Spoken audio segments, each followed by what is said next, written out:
Assalamualaikum warahmatullahi wabarakatuh. Selamat pagi anak-anakku semuanya. Nah, kembali kita bertemu pada pertemuan kita yang keempat, pembahasan mengenai pengisian report sheet. Ya, seperti yang kalian lihat ya, ini jawaban dari report sheet 1 dan 2. Ya, selanjutnya pada report sheet, pada tugas yang keempat, kalian mengisi tentang pemeliharaan atau service sistem kontrol emisi. Ya. Nah, apa sih itu kontrol emisi? Kenapa perlu kontrol emisi? Karena seperti kalian tahu bahwa di dalam bumi, atmosfer bumi kita ini itu terdapat kandungan gas-gas nitrogen, oksigen, dan sisanya ini adalah emisi, ya, atau gas-gas yang dihasilkan dari pabrik maupun pesawat maupun kendaraan yang menggunakan bahan bakar dari minyak bumi, ya.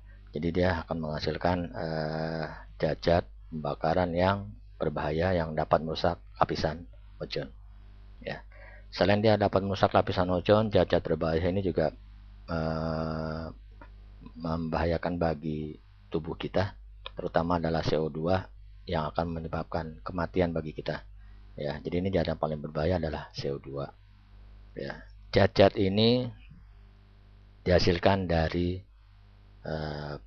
knalpot, ya, ataupun dari tangki bensin ya, untuk HC, ya, ataupun di dalam ruang mesin ya, untuk HC juga. Jadi kalau yang dalam di knalpot itu adalah CO, HC, dan NOx ya. Nah, seperti kalian tahu kalau kalian menghirup bensin ya, itu ada aroma bensin ya. Sebenarnya itu yang kalian hirup adalah zat HC. Jadi itu zat yang berbahaya sebenarnya kalau yang kalian hirup ya.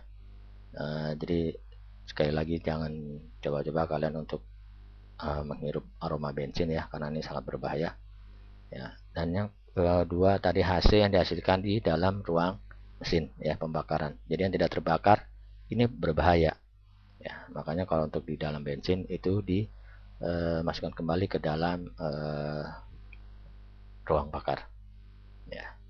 Nah, reaksi kimianya dari pembakaran itu kenapa sih bisa menghasilkan zat yang berbahaya ya? Sebenarnya kalau itu pembakaran sempurna ya, antara bensin dan O2, itu sebenarnya yang dihasilkan adalah CO2 dan H2O ya. Tetapi karena pembakaran yang tidak sempurna sehingga dia akan menghasilkan gas HC, CO, dan NOx ya. Jadi gas-gas ini berasal dari pembakaran yang tidak sempurna atau ada yang tidak terbakar ya, sehingga itu menjadi berbahaya ya. Jadi kalau menghasilkan air, jadi kalau kalian lihat kalau pagi ada knalpot berair ya, itu sebenarnya bagus ya, berarti menandakan bahwa pembakaran itu sempurna ya. Dan CO2, kalau kita menghirup udara juga O2, yang kita lepasnya adalah CO2. Jadi kalau CO2 nya semakin tinggi berarti pembakaran semakin bagus atau paru-paru kita semakin bagus. Nah, pembakaran yang ideal itu adalah perbandingan adalah 5:1 ya. Itu adalah pembakaran ideal, di mana 15 udara dan 1 bahan bakar itu akan menghasilkan pembakaran yang sempurna. Nah, di luar dari ini adalah pembakaran tidak sempurna. Itu akan menghasilkan tadi gas-gas yang tidak gas-gas yang berbahaya ya. Nah, apa namanya, di dalam pengujian emisi ini kenapa sih kita canangkan ya, seperti kalian tahu di Jakarta sini atau di Indonesia sini sudah mulai ada pencanangan emisi gas buang ya, karena itu mengacu kepada dunia ya.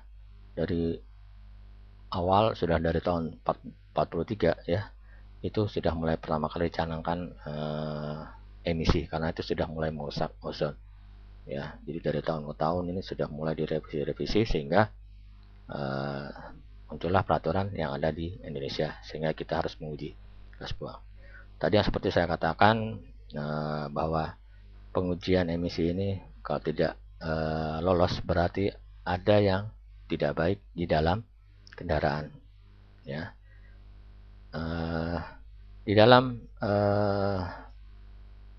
uji ini ya, untuk bahan bakar bensin itu ada beberapa senyawa ya, ada CO, HC, O2, CO2, dan lambda. Namun yang sebagai syarat uji emisi yang berbahaya ya, jadi CO dengan HC ya. Nah, panduannya apa, batasannya apa. Ya, ini kalian lihat. Jadi setiap tahun mempunyai batasan-batasan kadar CO dan HC yang diizinkan. Ya, contohnya untuk mobil tahun 85 ke bawah, ya CO-nya masih diizinkan tinggi, ya atau HC-nya tinggi. Tapi untuk mobil yang tahun baru, semakin muda lagi CO-nya akan semakin kecil dan HC-nya semakin rendah. Jadi itu disesuaikan dengan tahun kendaraan, produksi kendaraan. Ya, untuk injeksi lebih kecil lagi emisinya. Ya, jadi semakin kecil emisinya, performa mesinnya akan semakin bagus. Ya. Nah, kalau untuk diesel, dia opasitas atau kepekatan asapnya yang diujikan. Nah, nanti dari dalam ujian itu nanti kita akan dapatkan lolos stiker bahwa mobil ini lolos uji emisi apa tidak. Ya, nah kalau tidak lolos, ya berarti ada permasalahan terhadap mesin. Ya, jadi dengan kita kontrol emisi, uji emisi, kita tahu mesin kita ini perlu dicun apa tidak, perlu diperbaiki apa tidak.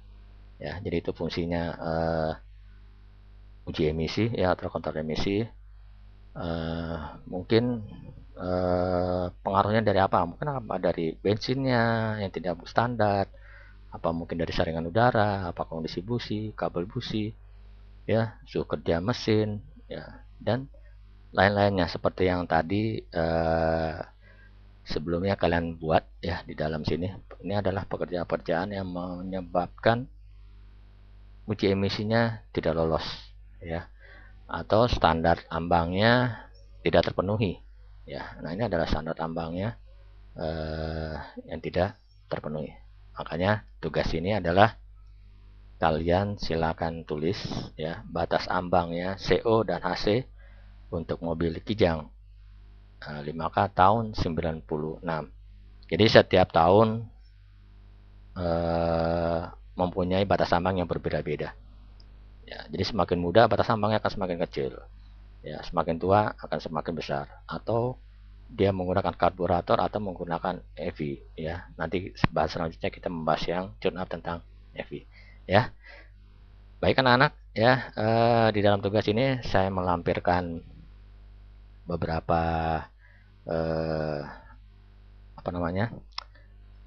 beberapa file ya yang dapat kalian lihat ya. Ini ada file kontrol emisi, analisa hasil tes emisi ya, pengujian emisi, dan yang terakhir adalah report sheet-nya ya. Nah, di situ kalian isi ya di sini ya di dalam kertas lembar seperti biasa, tuliskan nama ya. Kalian isi apa maksud arti atau unsur senyawa CO, AC, NOx, CO2, dan O2. Ya, jawabannya ada tadi yang sudah file yang saya berikan. Ya, kalian cari di sini. Ya, silakan kalian isi dan siapa yang memberikan tugas lebih banyak itu yang akan menjadi prioritas saya untuk kalian bisa mengikuti pelatihan untuk persiapan ujian. Ya, baik anak-anakku semuanya. Sekian dari saya dan selamat mengerjakan dan semoga kalian menjadi manusia-manusia yang berhasil ya. Dengan kalian mengerjakan tugas berarti kalian bisa mematuhi aturan-aturan sehingga kalian menjadi manusia-manusia yang berhasil ya. Sekian dari saya. Wassalamualaikum warahmatullahi wabarakatuh.